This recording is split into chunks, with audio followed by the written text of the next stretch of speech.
ಅಂತಾರಾಷ್ಟ್ರೀಯ ಖ್ಯಾತಿಯ ಬ್ಯಾಡಗಿ ಮೆಣಸಿನಕಾಯಿ ಮಾರುಕಟ್ಟೆ ನಿನ್ನೆ ಅಕ್ಷರಶಃ ರಣರಂಗವಾಗಿತ್ತು. ಅದಕ್ಕೆ ಪ್ರಮುಖ ಕಾರಣ ಏನಂತಂದರೆ ಮೆಣಸಿನಕಾಯಿ ದರದಲ್ಲಿ ದಿಢೀರಂತ ಕುಸಿತ ಆಯಿತು ಅಂತೇಳಿ ನಾನೀಗ ನನ್ನ ಬ್ಯಾಕ್ಗ್ರೌಂಡಲ್ಲಿ ನಿಮಗೆ ತೋರಿಸ್ತಾ ಹೋಗ್ತಿದ್ದೀನಿ. ನೀವು ದೃಶ್ಯಾವಳಿಗಳಲ್ಲಿ ನೋಡ್ತಾ ಇರ್ಬೋದು.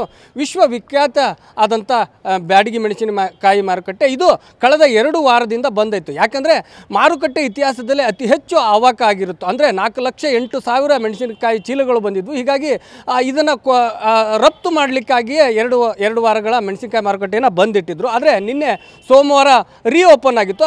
ಸಹಜವಾಗಿ ಮತ್ತೆ 3 ಲಕ್ಷಕ್ಕೂ ಅಧಿಕ ಮೆಣಸಿನಕಾಯಿ ಚೀಲಗಳು ಬಂದಿದ್ವು. ಹೀಗಾಗಿ 2ನೇ ಕ್ವಾಲಿಟಿಯ ಮೆಣಸಿನಕಾಯಿ ಬಂದಂಥ ಹಿನ್ನೆಲೆಯಲ್ಲಿ ಕೆಲವೊಂದಿಷ್ಟು ಅಂಗಡಿಗಳಲ್ಲಿ ಮೆಣಸಿನಕಾಯಿ ದರದಲ್ಲಿ ಕುಸಿತವಾಗಿತ್ತು. ಇದಕ್ಕೆ ಸಹಜವಾಗಿ ರೈತರು ಆಕ್ರೋಶಕ್ಕೆ ಉಂಟು ಮಾಡಿಕೊಂಡು APMC ಕಚೇರಿಯನ್ನು ಸುಟ್ಟು ಭಸ್ಮ ಮಾಡುವಂಥದ್ದು, ಜೊತೆಗೆ 7ಕ್ಕೂ ಅಧಿಕ ವಾಹನಗಳನ್ನು ಸುಡುವಂಥ ಕೆಲಸ ಮಾಡಿದರು. ಆದರೆ ಇಲ್ಲಿ ಪ್ರಮುಖವಾಗಿ ಗಮನಿಸಬೇಕಾಗಿದ್ದು ಏನಂತಂದರೆ ನಿನ್ನೆ ಈಗ ಗಲಾಟೆಯನ್ನೇ ಎನ್ಕರೇಜ್ ಮಾಡಿಕೊಂಡಂಥ ಕೆಲವೊಂದಿಷ್ಟು ಕಿಡಿಗೇಡಿ ರೈತರು ಏನು ವ್ಯಾಪಾರಸ್ಥರ ಅಂಗಡಿಯನ್ನು ಕಳ್ಳತನ ಮಾಡುವಂಥ ಕೆಲಸವನ್ನು ಮಾಡಿರುವಂಥದ್ದು ನಾನೀಗ ದೃಶ್ಯಾವಳಿಗಳಲ್ಲಿ ತೋರಿಸ್ತಾ ಹೋಗ್ತೇನೆ. ಈಗ ರೈತರಿಂದ ಏನು ಖರೀದಿ ಮಾಡುವಂಥ ವ್ಯಾಪಾರಸ್ಥರ ಅಂಗಡಿಯನ್ನು ಕಳ್ಳತನ ಮಾಡಿದ್ದಾರೆ ಅನ್ನುವಂಥ ಮಾಹಿತಿ ಇರುವಂಥದ್ದು. ಜೊತೆಗೆ 7 ಲಕ್ಷ ಅಥವಾ 8 ಲಕ್ಷಕ್ಕೂ ಅಧಿಕ ಹಣವನ್ನು ಕದ್ದೊಯ್ದಿದ್ದಾರೆ ಕಿಡಿಗೇಡಿಗಳು ಅನ್ನುವಂಥ ಮಾತುಗಳನ್ನು ಹೇಳ್ತಾ ಇರುವಂಥದ್ದು ನೀವು ನೋಡ್ತಾ ಇರ್ಬೋದು. ನಿನ್ನೆ ಏನು ಗಲಾಟೆ ಶುರುವಾಯಿತು. ಸಿಕ್ಕ ಅಂಗಡಿಗಳ ಮೇಲೆ ಧ್ವಂಸ ಮಾಡುವಂಥ ಕೆಲಸ ಮಾಡಿದ್ರು, ಪೀಠೋಪಕರಣಗಳನ್ನು ಹೊಡೆಯುವಂಥ ಕೆಲಸವನ್ನು ಮಾಡಿದರು. ಜೊತೆಗೆ ಯಾರಾದರೂ ಸಿಕ್ಕರು ಕೂಡ ಅವರನ್ನು ಹೊಡೆಯುವಂಥ ಕೆಲಸ ಮಾಡಿದ್ರು. ನೋಡಿ ಇಲ್ಲಿ ನೀವು ದೃಶ್ಯಾವಳಿಗಳಲ್ಲಿ ನೋಡ್ತಾ ಇದ್ದೀರಾ. ಜಖಂ ಮಾಡಿರುವಂಥದ್ದು ಏನೋ ಅಂಗಡಿಯ ವ್ಯಾಪಾರಸ್ಥರು ಸಹಜವಾಗಿ ಒಳಗಡೆ ಕುಂತವರನ್ನು ಎಳೆದು ತಂದು ಹೊಡೆಯುವಂಥ ಕೆಲಸ ಮಾಡಿದರು. ಆ ಸಂದರ್ಭದಲ್ಲಿ ಅಂಗಡಿಯನ್ನು ಬಿಟ್ಟು ಓಡಿ ಹೋಗುವಂಥ ಕೆಲಸ ಆಯಿತು. ಕೆಲವೊಂದಿಷ್ಟು ಜನ ಬೀಗ ಹಾಕಿದ್ರು, ಕೆಲವೊಂದಿಷ್ಟು ಜನ ಹಾಗೆ ಓಡೋದ್ರು. ಈಗ ಈ ಅಂಗಡಿಯನ್ನು ಕಳ್ಳತನ ಮಾಡಿದ್ದಾರೆ ಅನ್ನುವಂಥ ಮಾಹಿತಿ ಇರುವಂಥದ್ದು. ಎಷ್ಟು ಹಣವನ್ನು ದೋಚಿಕೊಂಡು ಹೋಗಿದ್ದಾರೆ ಅನ್ನುವಂಥದ್ದು ಈ ಅಂಗಡಿಯ ಮಾಲೀಕರನ್ನು ಕೇಳುವಂಥ ಕೆಲಸ ಮಾಡ್ತೀನಿ. ಸರ್, ಎಷ್ಟೊತ್ತಿಗೆ ಆಯಿತು? ಯಾರು ಬಂದಿದ್ರು? ಏನಾಯ್ತು ಸರ್? ಈ ಟೆಂಡರ್ ಫಾರ್ಮ್ ಬಂದ ಮೇಲೆ ಸರ್ ಇದು ಆಗಿರೋ ಘಟನೆ ಸರ್. ಅಲ್ಲಿ APMC ಮುಂದೆ ಗಲಾಟೆ ಇತ್ತಲ್ಲ ಸರ್. ಆ ಹೊತ್ತಲ್ಲಿ ನಾವು ಮಾರ್ಕೆಟ್ ಒಳಗೆ ಇದ್ರು ಸರ್.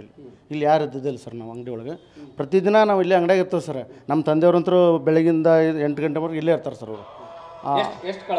ಒಂದು ನಮ್ಮದು 7,70,000 ಸರ್. 7,70,000 ಒಂದು ಕ್ಯಾಶ್ ಇತ್ತು ಸರ್. ಬಿಟ್ಟರೆ ಬಾಕಿ ಸಿಲ್ಕ್ ಇತ್ತು ಸರ್ ನಮ್ಮದು ಅಮೌಂಟ್. ನೀವು ಸಣ್ಣ ವ್ಯಾಪಾರಸ್ಥರು, ರೈತರಿಂದ ಖರೀದಿ ಮಾಡೋದು, ದಲ್ಲಾಳಿಗಳಂತ ಏನು ಅಲ್ಲ.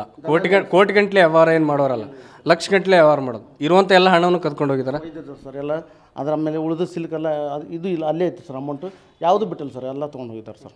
ಟ್ರೆಜರಿ ಚಾವಿ ಎಲ್ಲ ನಾವು ಚಾವಿನೂ ಇಲ್ಲ ಸರ್ ನಮ್ಮದು. ಅದರ ಚಾವಿನೂ ಬೇರೆ ಇಲ್ಲಿ ಯಾವುದೋ ಇಟ್ಟಿದ್ದಾರೆ ನೋಡಿ ಸರ್. ಆ ಚಾವಿ ಓಪನ್ ಮಾಡಿ ಟ್ರೆಜರಿ ಓಪನ್ ಮಾಡ್ರಿ ಸರ್. ಇದು ಬೀಗ ಹಾಕಿದ್ರೆ ಟ್ರೆಜರಿ ಬೀಗ ಹಾಕಿತ್ತು, ಅಂಗಡಿ ಓಪನ್ ಇತ್ತು ಸರ್. ಇಲ್ಲೇ ಕೆಳಗಡೆ ಲೇಬರ್ ಇದ್ದಾರೆ ಸರ್. ಲೇಬರ್ ಸರ್, ಹಮಾಲರು ಇದ್ದಾರೆ ಸರ್, ಕೆಲಸ ಮಾಡೋರು ಕೂಲಿಕಾರೆಲ್ಲ ಇದ್ದಾರೆ ಸರ್. ಅಲ್ಲೇ ಅವರೆಲ್ಲ ಇರ್ತಾರೆ ಸರ್. ನಾವು ಟೆಂಡರ್ ಫಾರ್ಮ್ ಬಂದ್ಬಿಟ್ಟು ನಾವು ಬಜಾರ್ದಾಗ ಹೋಗಿದ್ದೀವಿ ಸರ್. ನಾವು ನಿನ್ನೆ ವ್ಯಾಪಾರಸ್ಥರಿಂದ ಎಷ್ಟು ಖರೀದಿ ಮಾಡಿದಿರಿ ನೀವು? ನಿನ್ನೆ ಎಷ್ಟು ಸರ್? ಒಂದು 100 ಮೂಟೆ ಆಗಿದ್ದಾವೆ ಸರ್. ನಾವು 100 ಮೂಟೆ ತೊಗೊಂಡಿದ್ದೇವೆ ಸರ್. ನೀವು FIR ಮಾಡಿದ್ರಾ, ಕಂಪ್ಲೇಂಟ್ ಮಾಡಿದ್ರೆ? ಸರ್ ನಮ್ಮ ವರ್ತಕರ ಸಂಘದ ಅಧ್ಯಕ್ಷರಿದ್ದಾರೆ ಸರ್, ಸುರೇಶ್ಗೌಡ ಪಾಟೀಲ್ರು. ಅವ್ರಿಗೆ ಒಂದು ಸಲ ಇದನ್ನೆಲ್ಲ ತೋರಿಸ್ಬಿಟ್ಟು ಸರ್ ಆಮೇಲೆ ನಾವು ಮುಂದುವರ್ತೇವೆ ಸರ್. ಅವ್ರು ಹೇಳಿದ್ಮೇಲೆ ರೀ. ಈ ರೀತಿ ಮಾರ್ಕೆಟಲ್ಲಿ ಯಾವತ್ತಾದರೂ ಆಗಿತ್ತಾ? ಇವರೆಲ್ಲ ರೈತರು ಅನಿಸುತ್ತಾ ನಿಮಗೆ?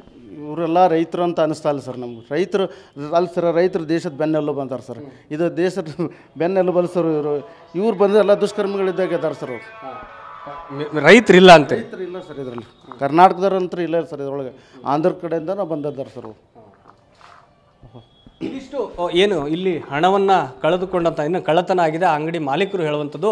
ನಿನ್ನೆ ಏನು ಆ ಘಟನೆ ನಡೀತು, ಆ ಘಟನೆಯಲ್ಲಿ ಭಾಗಿಯಾದವರು ರೈತರೇ ಅಲ್ಲ ಅನ್ನುವಂಥ ಮಾತುಗಳನ್ನು ಹೇಳ್ತಾಯಿದ್ರು. ನಾನು ಸಣ್ಣ ವ್ಯಾಪಾರಿ, ಕೋಟಿಗಂಟಲೆ ವ್ಯಾಪಾರ ಮಾಡುವಂಥವರಲ್ಲ, ಸಣ್ಣ ವ್ಯಾಪಾರಿ, ರೈತರಿಂದ ನೇರವಾಗಿ ಖರೀದಿ ಮಾಡ್ತಿದ್ವಿ.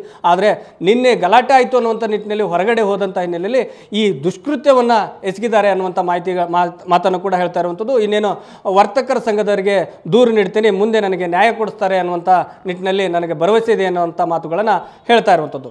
ಒಟ್ಟಾರೆ ಬ್ಯಾಡಗಿ ಮೆಣಸಿನಕಾಯಿ ಮಾರುಕಟ್ಟೆಯಲ್ಲಿ ನಡೆದಂಥ ಗಲಾಟೆ ಏನಿದೆ, ಸಾರ್ವಜನಿಕ ಆಸ್ತಿ ಹಾನಿ ಜೊತೆಗೆ ಕಳ್ಳತನ ನಡೆದಿರುವಂಥದ್ದು ಮಾರುಕಟ್ಟೆಗೆ ಕಪ್ಪು ಚುಕ್ಕೆ ಅನ್ನುವಂಥ ಮಾತುಗಳನ್ನು ಇಲ್ಲಿರುವಂಥ ವ್ಯಾಪಾರಸ್ಥರು, ವರ್ತಕರು ಹೇಳ್ತಾ ಇರುವಂಥದ್ದು.